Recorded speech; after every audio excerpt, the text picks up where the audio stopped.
Everyone, welcome to DC teachers academy. तो आज हम बात करने वाले हैं स्ट्रक्चरलिज्म, फंक्शनलिज्म और फंक्शनलिज्म के बारे में। समझते हैं क्या होता है स्ट्रक्चर, क्या होता है फंक्शन, और हमारे जो सोशलॉजिस्ट रहे हैं, हमारे जो थिंकर्स रहे हैं, उनका क्या पर्सपेक्टिव था इसको लेकर, और सोशलॉजी में उन्होंने क्या क्या अपने कॉन्सेप्ट्स या क्या क्या बातें कही हैं सोसाइटी को लेकर, और उनका क्या पर्सपेक्टिव था, इसको समझते हैं। अच्छा, इसको समझने से पहले मैं आपको एक चीज़ और बता देती हूँ कि मैंने कुछ वीडियोस बनाए हैं, जैसे कि वेबर के ऊपर, दर्कहाइम के ऊपर, कार्ल मार्क्स के ऊपर। अगर आपने उन वीडियोस को नहीं देखा है तो प्लीज़ आप चैनल की प्लेलिस्ट में जाकर उन वीडियोस को देख सकते हैं, क्योंकि उन वीडियोस को देखकर क्या है, आपको भी कुछ छोटी मोटी चीज़ें, बेसिक तो पता चल ही जाता है जब हम अगले टॉपिक पर जाते हैं। यहाँ पर हम कुछ नाम पढ़ेंगे तो हमें ये पता चलना चाहिए कि हमें ये पता होना चाहिए पहले से कि हाँ, आखिर इन्होंने क्या कहा, इनकी थ्योरीज क्या थी, इनको अकॉर्डिंग इनका जो सोसाइटी को देखने का नज़रिया था वो क्या था। अगर हम ये देख लेते हैं, समझ लेते हैं, तो हमें ये समझना भी आसान हो जाता है। और आने वाले टॉपिक्स के लिए मैं यही कहूँगी कि आप उनको देखने से पहले पुराने वीडियोज़ को प्लीज़ एक बार रिवाइज कर लीजिए, एक बार अच्छे से देख लीजिए। ठीक है, तो समझते हैं आखिर है क्या ये। स्टार्ट करते हैं। देखो, ये क्या है, ये कुछ पर्सपेक्टिव्स हैं। पर्सपेक्टिव कैसे कह सकते हो कि मतलब कि देखने के नज़रिया, सोसाइटी को देखने के नज़रिया। कुछ जैसे कि सोशलॉजिस्ट रहे हैं हमारे, जैसे कि कॉन्फ्लिक्ट सोशलॉजिस्ट रहे हैं, जो कि कॉन्फ्लिक्ट में कौन आ जाता है, हमारे कार्ल मार्क्स जी आ जाते हैं। कार्ल मार्क्स क्या कहते हैं कि भाई, सोसाइटी में जो है सभी लोग एक दूसरे से नाराज़ हैं। लोग अपर स्ट्रेटा, लोअर स्ट्रेटा में बटे हुए हैं। कुछ गरीब हैं, कुछ अमीर हैं, कुछ के पास पैसा है, कुछ के पास पैसा नहीं है, और वो एक दूसरे से संघर्ष कर रहे हैं। ठीक है, यही तो है। और सोसाइटी क्या है, इस तरह से आगे बढ़ रही है। इसी तरह से उनका कहना था। तो उनका एक नज़रिया था, कॉन्फ्लिक्ट पर्सपेक्टिव था। इसी तरह से और भी हमारे सोशलॉजिस्ट हैं जिनका अपना एक तरीका होता है। जैसे हमारा भी एक अपना तरीका होता है ना, हम सोसाइटी को, हम लोगों को अपने एक नज़रिए से देखते हैं। वही सोशलॉजी में भी होता है। ठीक है, स्ट्रक्चरलिज्म क्या होता है? स्ट्रक्चरलिज्म वर्ड से हम समझ सकते हैं, यानी कि वर्ड क्या है, स्ट्रक्चर से मिलकर बना हुआ। इंपॉर्टेंस देते हैं हम स्ट्रक्चर पे, हम इंपॉर्टेंट देते हैं अरेंजमेंट ऑफ पार्ट्स पे। जैसे कि आप इस इमेज में भी देख सकते हो। इस इमेज में क्या है, एक माइंड है। माइंड में क्या है, बहुत सारे स्ट्रक्चर्स बने हुए हैं, और बहुत सारे पार्ट्स में वो स्ट्रक्चर बने हुए हैं। वो सभी मिलकर एक स्ट्रक्चर बना रहे हैं। जैसे कि हम सोच सकते हैं, मान लीजिए एक बिल्डिंग है, ठीक है। अब उस बिल्डिंग को बनाने के लिए हमने एक छोटे छोटे पार्ट्स का यूज़ किया होगा, बिल्कुल किया होगा, और वही मिलकर एक क्या बना रहे हैं, स्ट्रक्चर बना रहा है। वो एक बिल्डिंग जो है तैयार हो रही है उन छोटे छोटे पार्ट से। ठीक है, बिल्डिंग में क्या क्या लग रहा है, वो एक ईंट लग रही है, कंक्रीट, सीमेंट, या जो कुछ भी है, सब चीज़ें लग रही हैं। वो छोटे छोटे से पार्ट्स मिलकर एक बड़ा सा स्ट्रक्चर तैयार कर रहे हैं। कार बन रही है एक, मान लीजिए, तो कार में क्या है, बहुत सारे छोटे छोटे से पार्ट्स होते हैं, और उन सभी पार्ट्स को मिलकर एक स्ट्रक्चर बनाते हैं। वो कार एक स्ट्रक्चर, सॉरी बहुत गंदी कार बनी है ये, तो वो सभी पार्ट्स मिलकर वो कार बना रहे हैं। और उन सभी पार्ट्स का अपना एक काम भी है, क्योंकि वो अपने आप में एक फंक्शन कर रहे हैं। ठीक है, वो अपने आप में इम्पोर्टेंस है उस स्ट्रक्चर की, उस पार्ट की। तो यही है हमारा स्ट्रक्चरलिज्म। फादर ऑफ स्ट्रक्चरलिज्म कौन है, जो कि लिंग्विस्टिक में है। लिंग्विस्टिक जो कि है हमारे, कौन है, फर्डिनेंड डी सोशर, जो खैर आप जो भी प्रोनाउंस करते हो आप अपना देख लीजिए। तो ये एक लिंग्विस्टिक थे। लिंग्विस्टिक मतलब उनके अकॉर्डिंग क्या है कि हमारी जो ग्रामर या जो हमारा सेंटेंस है वो एक स्ट्रक्चर में होता है। जैसे मैंने यहाँ पे एक लिख रखा है सेंटेंस कि राम इज़ अ बॉय, यानी कि ये एक अपने आप में एक स्ट्रक्चर है जिसके बियॉन्ड हम नहीं जा सकते, है ना। अगर हम लिख दें कि नॉट बॉय आ राम इज, कोई स्ट्रक्चर है नहीं है ना। मतलब कि एक स्ट्रक्चर है कि पहले हमारा सब्जेक्ट आएगा, उसके बाद वर्ब, फिर ऑब्जेक्ट, जो कुछ भी है, सब्जेक्ट, प्रेडिकेट, ये सारी चीज़ें अपनी अपनी जगह ही होंगी। उनका एक स्ट्रक्चर होगा, एक सेंटेंस का अपना एक स्ट्रक्चर होगा।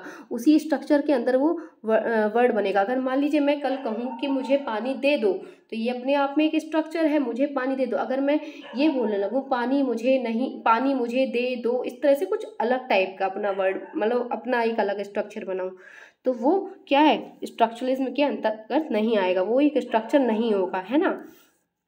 तो फादर ऑफ स्ट्रक्चरल एंथ्रोपोलॉजी कौन है हमारे, क्लाउड लेवी-स्ट्रॉस। क्लाउड लेवी-स्ट्रॉस के अकॉर्डिंग क्या है कि सोसाइटी में बहुत सारे छोटे छोटे पार्ट्स मिलकर सोसाइटी को बनाते हैं, और वो सारे छोटे छोटे पार्ट्स मिलकर एक स्ट्रक्चर को ही तैयार करते हैं। हमारी बॉडी में भी हम देख सकते हैं क्या है कि एक छोटे छोटे से पार्ट, एक सेल है, उसके बाद एक छोटा सा बॉडी पार्ट, यानी एक ऑर्गेनिज्म और एक पार्ट बनेगा। ठीक है, और उस तरह से हमारी पूरी एक बॉडी का निर्माण होता है। तो और सोशोलॉजिस्ट जो रह चुके हैं हमारे स्ट्रक्चरलिज्म के अंतर्गत, वो कौन कौन से आ जाते हैं, इसको ना थोड़ा सा जल्दी समझने की कोशिश करते हैं, फिर इनके बारे में डिटेल में समझेंगे और अलग वीडियोस में। तो कौन कौन सा है, जैसे कि लुई डूमो और SF नाडेल, नीधम, ये सारे जो सोशोलॉजिस्ट हैं वो हमारे स्ट्रक्चरलिज्म के अंतर्गत आ जाते हैं। ठीक है, अब समझते हैं आखिर फंक्शनलिज्म क्या होते हैं, फंक्शनलिस्ट पर्सपेक्टिव क्या है, कौन कौन से थिंकर्स आते हैं इसके अंतर्गत, इसको समझने के लिए देखते हैं। देखो फंक्शनलिज्म में क्या होता है, फंक्शनलिज्म एक मैक्रो पर्सपेक्टिव है। ये क्या करता है, सोसाइटी को एज अ होल देखता है कि इंटरकनेक्टेड पार्ट्स, मतलब कि फंक्शनलिस्ट के अकॉर्डिंग, जैसे कि आप चलो एग्जांपल से समझ लीजिए, मान लीजिए एक वॉच है, एक वॉच में एक छोटी सुई भी है, एक उससे बड़ी सुई है, एक उसकी जो आवर वाली सुई है, घंटे वाली सुई है, वो भी है। ठीक है, अब उन सुइयों में मान लीजिए वो एक सुई अपने आप में काम करना, अपने आप में फंक्शन करना बंद कर दे, तो क्या वो स्ट्रक्चर काम का होगा? नहीं, बिल्कुल नहीं होगा, है ना। वो घड़ी तो हमारे लिए बेकार हो गई ना। तो वो एक पार्ट जब काम करना बंद कर दे रहा है तो वो स्ट्रक्चर भी हमारा फंक्शन नहीं करेगा, स्ट्रक्चर में भी प्रॉब्लम क्रिएट हो जाएगी। यानी कि वो एक पार्ट जो है कनेक्टेड है दूसरे और पार्ट से, तभी मिलकर वो एक स्ट्रक्चर बना रहा है, उसका अपना एक फंक्शन था सोसाइटी में। ठीक है, तो होल सोसाइटी को पूरा देखना, ठीक है, ना कि हम पार्ट्स में नहीं देख रहे हैं। इसमें क्या होता है, स्ट्रक्चरलिज्म में क्या हम पार्ट्स में देख रहे हैं कि हाँ भाई एक स्ट्रक्चर है, उसकी अपने कुछ पार्ट्स है, इसका अपना एक फंक्शन होगा, इस तरह से। लेकिन फंक्शनलिज्म क्या कर रहा है, फंक्शनलिज्म देख रहा है पूरे उस पार्ट को देख रहा है और उसको पूरे इंटरकनेक्टेड वे में देख रहा है कि वो एक दूसरे से कहीं ना कहीं कनेक्टेड हैं। हम भी अपने आप में कहीं ना कहीं कनेक्टेड हैं, एक इंडिविजुअल भी अपने आप में कनेक्टेड होता है हर चीज़ से, चाहे वो फैमिली से हो, चाहे वो सोसाइटी से हो, चाहे वो अपने ऑफिस कलीग से हो, या कहीं से भी हो, अपने आस पड़ोस से भी। ठीक है, तो क्या है, where each part contribute the maintenance of the whole, जो हर एक पार्ट यानी कि हर एक जो हिस्सा है ना, वो हर एक पार्ट जो है वो अपना एक योगदान दे रहा है उस चीज़ को बनाने में, उसका स्ट्रक्चर तैयार करने में। ठीक है, फंक्शनलिज्म में ये बात करते हैं, समझ रहे हो। वो क्या करते हैं, पार्ट पर फोकस करते हैं, ना कि एक पूरे पर्टिकुलर व्यक्ति पर। ठीक, जैसे कि सोसाइटी में हम समझ सकते हैं कि मान लीजिए एक इंडिविजुअल है, अब उस इंडिविजुअल पर या चलिए एक इंडिविजुअल को ही समझते हैं, एक इंडिविजुअल है, अब उस इंडिविजुअल पर बहुत सारी चीज़ों का फ़र्क पड़ेगा, चाहे वो उसका रिलीजन हो, चाहे वो उसकी फैमिली हो, चाहे पॉलिटिक्स हो, एजुकेशन, इन सभी चीज़ों का फ़र्क पड़ेगा। सोसाइटी जो है, सोसाइटी भी तो इन्हीं पार्ट से मिलकर बनी हुई है ना, एज अ होल अगर हम सोसाइटी को देखें, इन्हीं पार्ट से मिलकर बनी हुई है, और वो सभी पार्ट अपने आप में फंक्शन कर रहे हैं, है ना। तो ये एक मैक्रो पर्सपेक्टिव होता है। मैक्रो समझते हो, मैक्रो यानी कि सोसाइटी को पूरा देखना, ना कि उसको एक एक करके देखना, पार्ट में देखना। हमें पूरा देखना है कि एक रिलीजन है, रिलीजन पूरी तरीके से जो है वो वर्क कैसे कर रहा है, सोसाइटी में फंक्शन कैसे कर रहा है। फैमिली को हमें पार्ट में नहीं देखना है, फैमिली कैसे सोसाइटी में स्टेबिलिटी लेके आ रही है, या फैमिली का क्या रोल है, क्या फंक्शन है। एम क्या होता है फंक्शनलिज्म का, the task of sociology to find out the contribution of each part, मतलब कि हर एक पार्ट का कॉन्ट्रीब्यूशन, योगदान देखना सोसाइटी में क्या क्या अपना एक योगदान दे रहा है। वही वॉच वाला एग्जाम्पल्स हो सकते हो ना आप, जैसे कि एक वॉच है,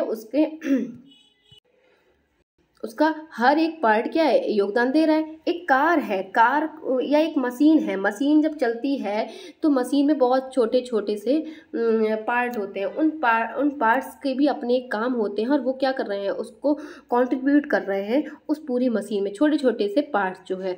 अगर एक पार्ट भी हट गया तो क्या होगा, वो चीज़ फंक्शन करना बंद कर देगी। हमारी बॉडी है, हमारी बॉडी में अगर आप एक भी पार्ट को हटा दीजिए, आप लीवर, किडनी या कुछ भी छोटी से छोटी पार्ट को अगर आप हटा दीजिए हमारी बॉडी से, वो बॉडी क्या होगा, फंक्शन करना बंद कर देगी कुछ समय बाद, है ना।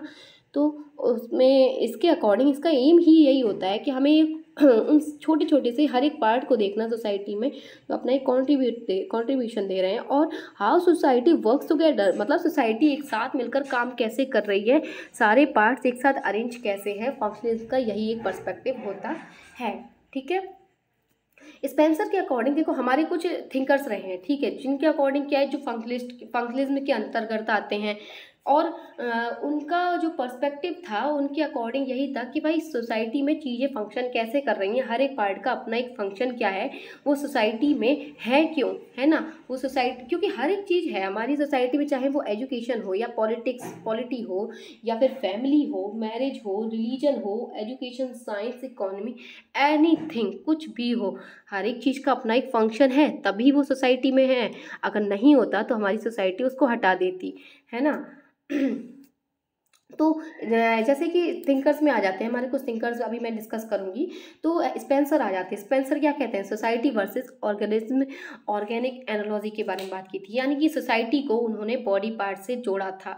किस तरह से जोड़ा था कि भाई सोसाइटी में, जैसे बॉडी में, हमारी बॉडी में क्या है, एक सेल है, ठीक है, छोटी छोटी सी जो अंग है हमारे, वो सभी मिलकर उस बॉडी को बना रहे हैं और फिर बॉडी हमारी फंक्शन कर रही है। अगर उनमें से एक भी चीज़ को हटा दिया जाए तो बॉडी फंक्शन नहीं करेगी। यानी कि सोसाइटी को उन्होंने बॉडी से कंपेयर करके देखा था। ऑर्गेनिक एनालॉजी जिसको कहा जाता है, एनालॉजी मतलब समानता देखना। In the same way that the skin hold the human body, so to the norms and values bind society together. मतलब कि अकॉर्डिंग टू स्पेंसर, कि जैसे कि हमारी बॉडी में स्किन है, हमारी बॉडी की जो स्किन है वो क्या कर रही है, होल्ड की है ह्यूमन बॉडी को, ठीक है, उसी तरह से सोसाइटी में जो नॉर्म्स हैं, वैल्यूज़ हैं, वो क्या कर रही हैं, सोसाइटी को बांधे हुए हैं, बनाए हुए हैं एक साथ, ठीक है। वही उनका कहना था, यही उनका पर्सपेक्टिव था। अब देखते हैं और हमारे थिंकर्स कौन कौन से हैं। अच्छा, स्पेंसर ने जो है उन्होंने यूज़ किया था क्या, ऑर्गेनिक एनालॉजी, जिसके बारे में मैंने अभी आपको बताया, ऑर्गेनिक एनालॉजी के बारे में बताया था, to create an explicit form of functional analyst. मतलब कि फंक्शनलिज्म को समझाने के लिए उन्होंने ऑर्गेनिक एनालॉजी का इस्तेमाल किया था। और क्या होता है ये आपने समझ लिया कि बॉडी से, जैसे हमारी बॉडी में स्किन है वो जोड़े हुए है पूरी बॉडी को, या बॉडी में जो छोटे छोटे सेल्स हैं पूरी बॉडी को जोड़े हुए हैं, उसी तरह से हमारे जो नॉर्म्स है, सोसाइटी के नॉर्म्स हैं एंड वैल्यूज़ है, वो सोसाइटी को जोड़े हुए है और अपना एक फंक्शन कर रहे हैं। अगर वो नॉर्म्स हटा दें, हम सोसाइटी के वैल्यूज़ हटा दें, तो हमारी सोसाइटी क्या हो गई, बर्बाद होगी, या फिर मतलब वो फंक्शन नहीं करेगी। जिस तरीके से स्टेबिलिटी होनी चाहिए सोसाइटी में वो नहीं रहेगी, ठीक है। फंक्शनलिज्म क्या करता है, फोकस करता है सोशल इंस्टीट्यूशन पे। सोशल इंस्टीट्यूशन कौन कौन से होते हैं, जैसे सोशल पार्ट्स जो होते हैं ना सोसाइटी के पार्ट्स, जैसे कि marriage, religion, family, politics, economy, education, science, ये सब होते हैं। इंडिविजुअल पर हमारा जो फंक्शनलिज्म होता है वो फोकस नहीं करता है, क्योंकि इसको मैंने अभी बोला ना कि एक मैक्रो थ्योरी देता है, मैक्रो पर्सपेक्टिव होता है।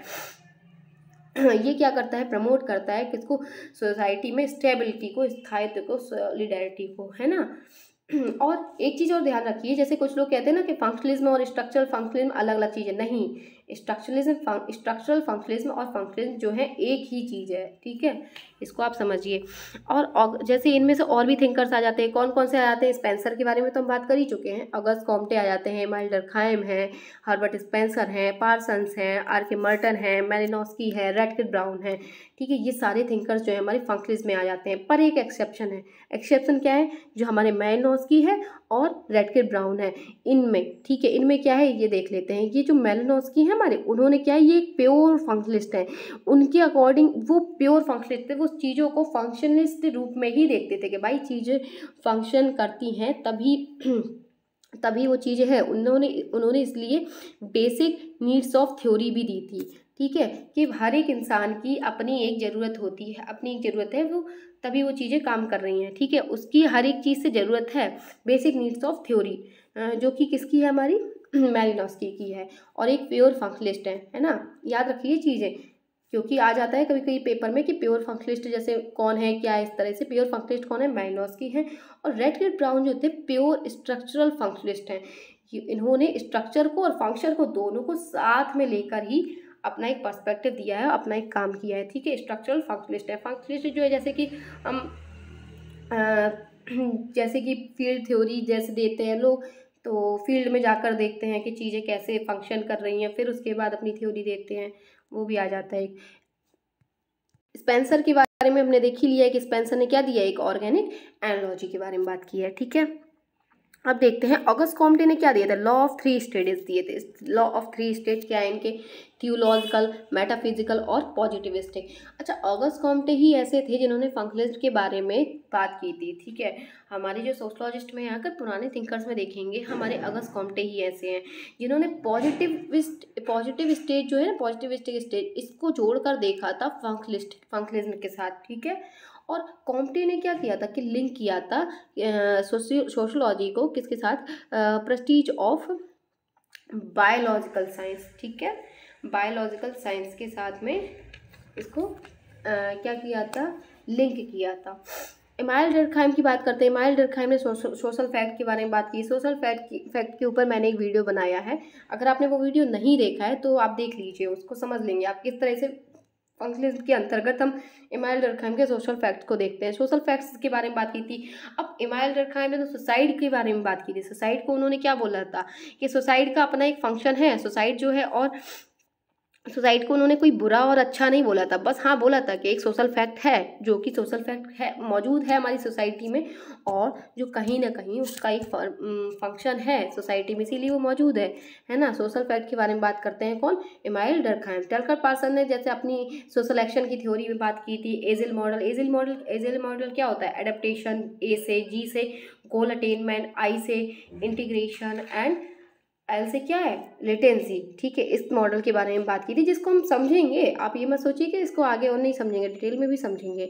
तो इसमें फंक्शनलिस्ट पर्सपेक्टिव दिया था। आर के मर्टन एक ऐसे थिंकर रहे हैं जिनको हम फंक्शनलिस्ट के अंतर्गत तो रखते हैं, फंक्शनलिस्ट तो थे एक, ठीक है, लेकिन उन्होंने क्या किया था, फंक्शनलिस्ट जो पहले रह चुके हैं उनसे पहले उनको क्या किया था, क्रिटिसाइज किया था। पहले के जो थिंकर्स थे वो ये कहते थे कि भाई हर चीज़ का एक फंक्शन है सोसाइटी में, और तभी वो एग्जिस्ट कर रहा है सोसाइटी में, और वो सोसाइटी में क्या लेके आ रहा है, स्टेबिलिटी लेकर आ रहा है, ठीक है। तो लेकिन आर के मर्टन जब आए तो आर के मर्टन क्या कहते हैं कि भाई ऐसा नहीं है कि हर चीज़ का एक फंक्शन है, कुछ चीज़ों का डिसफंक्शन भी है। जैसे कि फैमिली के बारे में बात करते हैं, फैमिली का एक ऑल्टरनेटिव फंक्शन भी आ गया। मान लीजिए जैसे ऑल्टरनेटिव्स के बारे में बात की थी ना, कुछ क्रैशेस आ गए, जो मतलब जहाँ पे हम बच्चों को रख देते हैं अपने काम पर चले जाते हैं इस तरह से, और वो बच्चे को संभालने का काम कर रहे हैं वहाँ पर, तो फैमिली का एक ऑल्टरनेटिव भी आ गया। हर चीज़ का एक फंक्शन नहीं है। फंक्शनल पोस्टुलेट्स के बारे में बात की थी, फंक्शनल अल्टरनेटिव्स, डिसफंक्शन, कुछ चीज़ों के डिसफंक्शन भी के भी बारे में बात की थी, जिनका कोई फंक्शन नहीं है लेकिन फिर भी एग्जिस्ट कर रहा है। लाइक हम देख सकते हैं हमारी जो पेट में होती है ना, वो क्या अपेंडिक्स से जो अपेंडिसाइट्स होती है, तो वो क्या है, उसका कोई फंक्शन है नहीं है, लेकिन फिर भी क्या है, हमारी बॉडी में एग्जिस्ट कर रहा है वो कहीं ना कहीं, ठीक है। उसका कोई फंक्शन नहीं है लेकिन फिर भी है। तो इसी तरह से सोसाइटी में भी कुछ चीज़ें हैं जिनका कोई फंक्शन नहीं है, पर वो चीज़ें हैं, तो डिसफंक्शन इसके बारे में कौन बात करता है, हमारे आर के मर्टन जी बात करते हैं। रेडक्लिफ ब्राउन के बारे में बात करते हैं। रेडक्लिफ ब्राउन ने क्या दिया था, नेसेसरी कंडीशंस ऑफ एग्जिस्टेंस के बारे में बात की थी, जिसमें उन्होंने अपना एक फंक्शनलिस्ट पर्सपेक्टिव दिया था, ठीक है। उन्होंने डिफरेंशिएट मतलब उन्होंने अंतर बताया था किसके बीच में, एक्चुअल स्ट्रक्चर और स्ट्रक्चरल फॉर्म, क्या कौन सा एक्चुअल है और कौन सा स्ट्रक्चरल फॉर्म है, कौन सा हमने बना रखा है, ठीक है। उसके बारे में बात की थी रेडक्लिफ ब्राउन ने। मैनलॉस्की ने बेसिक नीड्स ऑफ थ्योरी दी थी, जो कि एक प्योर फंक्शनलिस्ट है, याद रखिए ये चीज़, ठीक है। डेविस एंड मूरे ने क्या किया था, सोसाइटी में लिंक किया था सोशल स्ट्रैटिफिकेशन को फंक्शनलिज्म के साथ में, सोशल स्ट्रैटिफिकेशन को फंक्शनलिज्म के साथ में उन्होंने लिंक किया था, किसने, डेविस एंड मूरे ने, ठीक है। अब सोशल स्ट्रैटिफिकेशन जैसे कि मान लीजिए हम क्या है, अभी असिस्टेंट प्रोफेसर के लिए पढ़ाई कर रहे हैं या कोई डॉक्टर के लिए पढ़ाई कर रहे हैं, तो उसका क्या स्ट्रेटा बहुत ऊंचा है, बहुत ज़्यादा, मतलब उसको एक ऊपर के नज़रिए से देखते हैं, तभी तो हम उसके, और उसका एक अपना फंक्शन है, तभी तो हम उसके लिए तैयारी कर रहे हैं, तभी तो उसका फंक्शन है। तो इसी तरह से सोशल स्ट्रैटिफिकेशन को फंक्शनलिज्म के साथ में जोड़ा था इन्होंने।